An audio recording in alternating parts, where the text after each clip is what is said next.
on the News Channel 5 network. This is Open Line.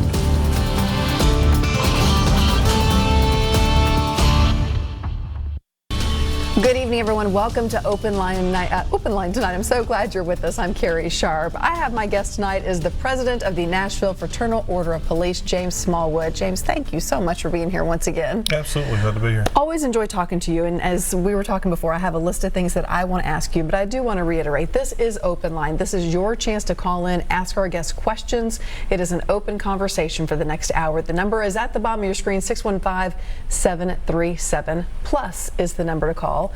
I'm going to jump right in with a question stemming from a current event, from something that happened today in Hermitage, area. Police were called out to basically monitor the situation of an attempted ICE arrest. And I just wonder, from the FOP's perspective, from the members' perspective, from officers' perspective, how do they feel about really the monitoring position that officers were told to take today? Well, you know, I don't know all the circumstances surrounding the ICE arrest today, but I know that it was on a civil warrant, and the police department's position is they're going to serve in a criminal capacity, not a civil capacity. We don't have any authority in the civil arena, so I think that it was probably appropriate that police officers didn't intervene in that situation, and they needed to stay there to maintain public safety and keep the peace. Has there been talk behind the scenes over the last couple of weeks? We have heard, just from the national standpoint on down, that these ICE arrests are going to become more frequent. Has there been talk on the department level about how police are going to handle that? You know, I don't know if there's been talk on the department level. I think we're going to continue to do the professional job we do day in and day out, and we're going to have to measure each situation with the circumstances that are presented, and we'll move forward with what we have in front of us. So everything we do is going to be dictated based on the scenario that's in front of us. Very well. We're going to move on to the next topic. It's been a busy season for you. The mayoral election is coming up. The FOP is endorsing John Cooper as the person that you would like to see be the next mayor of Nashville. Tell me why.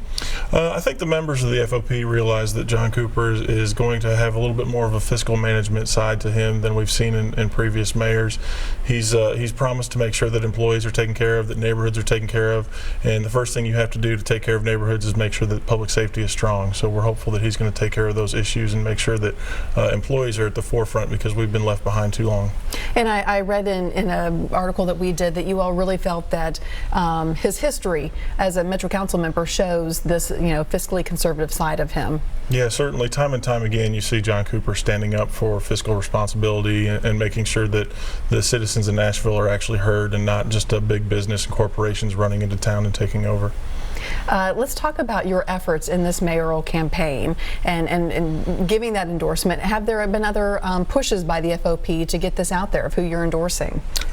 Generally, we just put out who we've endorsed, and we support them, and we do what we can to help the candidate when they ask, and that's our role in these elections. There have been other efforts lately. We reported on the billboard you guys put up, I think just last week, really pushing back against Mayor Briley and the budget for 2020. Let's talk about what you guys are calling a financial shell game. Sure. Can you explain what's happening there? Well, the reality is there's a budget that's passed every year, and in that budget was a 6.4% increase for new hires in the police department.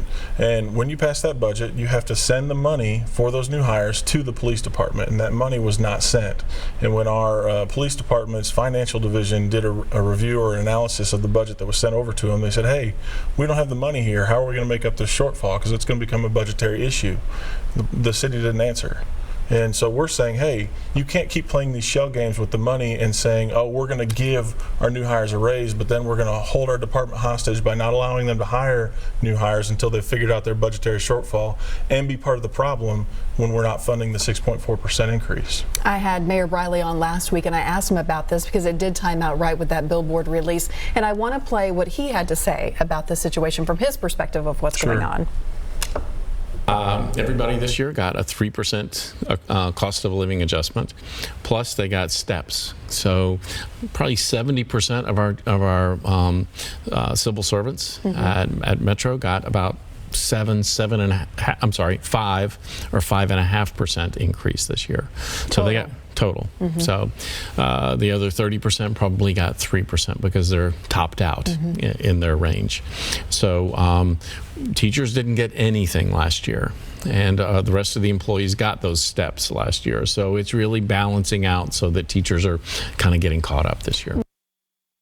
All right, a little bit different than what I thought we were going to play there about addressing the recruit pay and where that money is coming from. But I know that he said, you guys have it wrong. You're putting out misinformation. It's politically motivated. You guys are coming at it from a completely different perspective, though. So wherein lies the problem?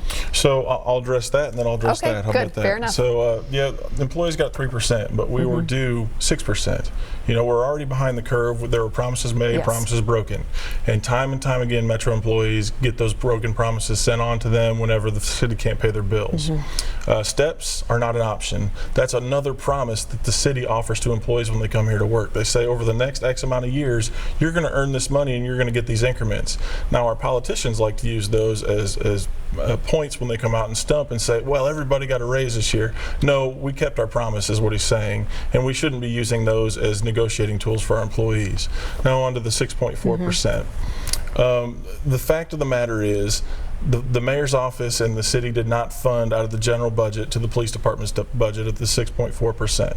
We asked them to show us a financial analysis. To date, the only financial analysis that the FOP has seen is the police department's, where there is a shortfall, there's a shortcoming, there's a $1.9 million budget cut, and there's nearly $500,000 in missed funding on a 6.4% increase.